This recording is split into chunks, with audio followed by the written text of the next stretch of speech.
ఇవాళ జరుగుతున్నటువంటి కార్యక్రమం దేశవ్యాప్తంగా ఈ నెల రోజులుగా జరిగినటువంటి సంఘటనలకి ఒక కనువిప్పు కలిగే విధంగా యావత్ దేశం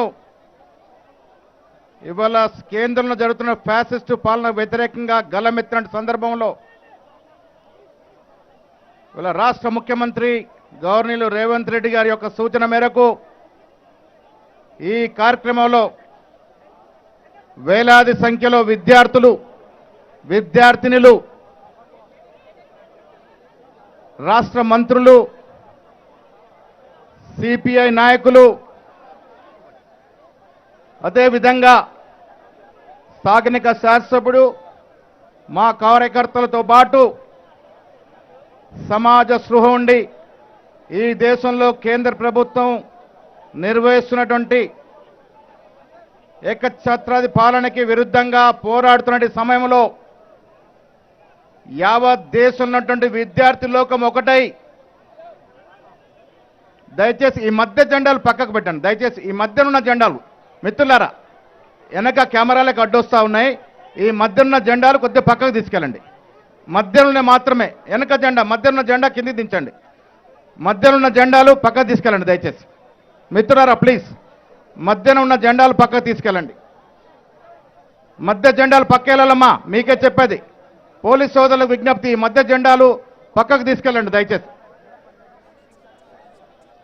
పక్కన మధ్య జెండాలు డ్రాప్ చేయాలమ్మా, మీకే చెప్పేది. మిత్రులారా, ఇవాళ దేశంలో ఉన్నటువంటి పరిస్థితులు మీకు తెలుసు. చెప్పని ఇంచుక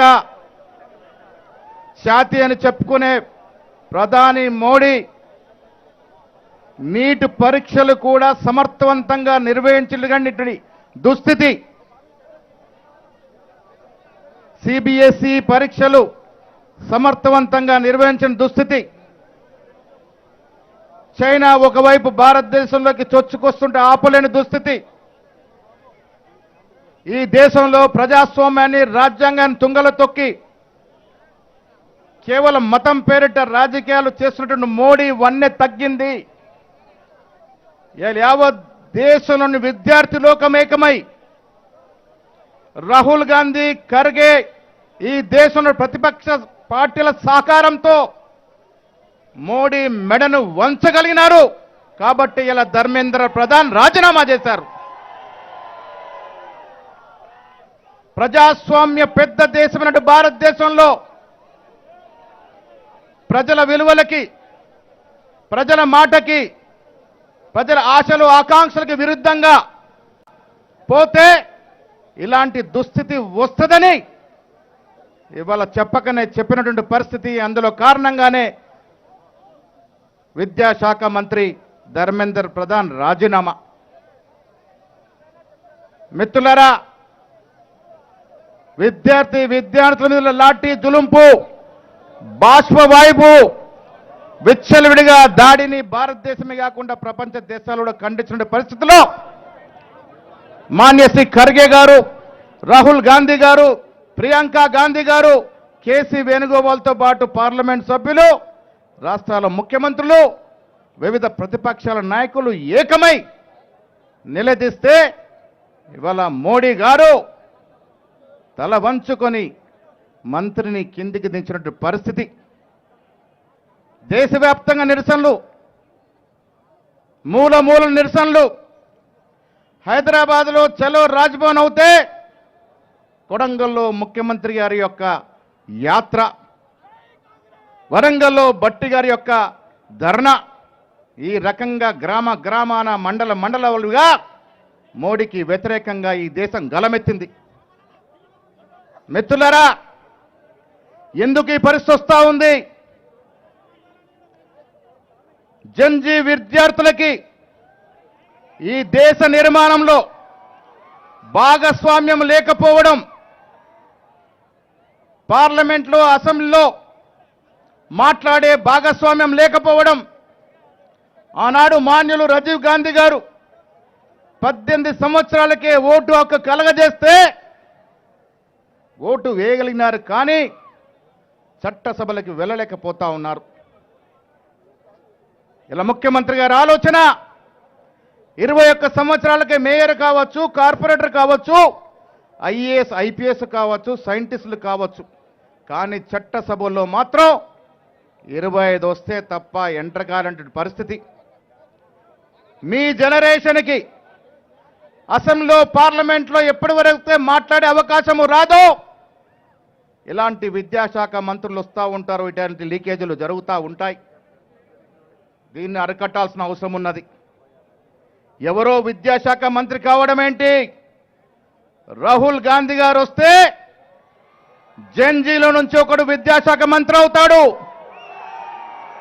అలాంటి పరిస్థితి రావాలంటే తెలంగాణలో అంకురార్పణ జరగాలి. నేను మన ముఖ్యమంత్రి రేవంత్ రెడ్డి గారిని కోరుతా ఉన్నా, మీ తరఫున కోరుతా ఉన్నా, కుల సర్వే చేసి దేశానికి రోల్ మోడల్ అయినటువంటి మన ప్రభుత్వం, మన ముఖ్యమంత్రి, నేను మిమ్మల్ని అడుగుతా ఉన్నా, ముఖ్యమంత్రి గారిని కోరుతా ఉన్నా, మీ తరఫున దయచేసి అసెంబ్లీ ప్రవేశపెట్టి అందరినీ మాట్లాడించి, ఎలాగైతే రాజీవ్ గాంధీ గారు 18 ఏళ్ళకి ఓటు హక్కు ఇచ్చినారో 21 సంవత్సరానికి చట్టసభల్లో పోయే విధంగా ఉభయ సభల్ని పిలిచి మాట్లాడించి ఒక తీర్మానం చేస్తే బాగుంటుందనే మాట నేను ముఖ్యమంత్రి గారికి విన్నవిస్తా ఉన్నాను. ఎలాగైతే కాస్ట్ సర్వే చేసి మీరు దేశానికి రోల్ మోడల్ అయ్యారో, వీళ్ళ యువతకి ఈ దేశ నిర్మాణంలో భాగస్వామ్యం కల్పించే అవకాశం తెలంగాణ నుంచి మొదలవుతే మీరు మళ్ళీ రోడ్ మోడల్ అవుతారనే మాట కూడా నేను ఈ సందర్భంగా మనవి చేస్తా ఉన్నాను. 25 ఏళ్ళకి అసెంబ్లీకి 30 దాటితే తప్ప కౌన్సిల్ రాజ్యసభకి పోలేని పరిస్థితి. 18 ఏళ్ళకి అన్ని అర్హతలు పొందుతా ఉన్నాం.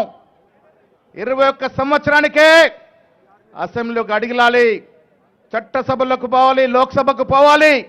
మన చట్టాలు మనమే చేసుకునే విధంగా ఈ విద్యార్థి లోకానికి అవకాశము రావాలి అంటే ఏదో ఒక రాష్ట్రంలో ఇది అంకురార్పణ జరగాలి. అందుకే నేను మాన్య ముఖ్యమంత్రి రేవంత్ రెడ్డి గారిని కోరుతా ఉన్నా, మన రాష్ట్రంలో ప్రారంభిద్దాం. మీరు దయచేసి ఒక తీర్మానం చేసి కేంద్రానికి పంపి యావత్ దేశానికి కనువిప్పు కలిగే విధంగా 21 సంవత్సరం వాళ్ళకే చట్టసభల్లో పోయే అవకాశం కలగజేసే విధంగా ప్రయత్నం చేద్దామనే మాట మీ మాటగా, మనందరి మాటగా ముఖ్యమంత్రి గారిని నేను విన్నవించుకుంటూ, ఇప్పుడు ఈ కార్యక్రమంలో పాల్గొన్నటువంటి సిపిఐ నాయకులు పల్లా వెంకటరెడ్డి గారు, ఫస్ట్ అమ్మాయి, మీలో ఒకరైనటువంటి విద్యార్థిని, ఇవాళ దేశంలో జరుగుతున్నటువంటి ఈ దుస్థితికి దగ్గరుండి చూసొచ్చి ఇవాళ మన ధర్నాలో, మన యాత్రలో పాల్గొన్నటువంటి సోదరిమణిని మాట్లాడాల్సిందిగా కోరుతా ఉన్నాను.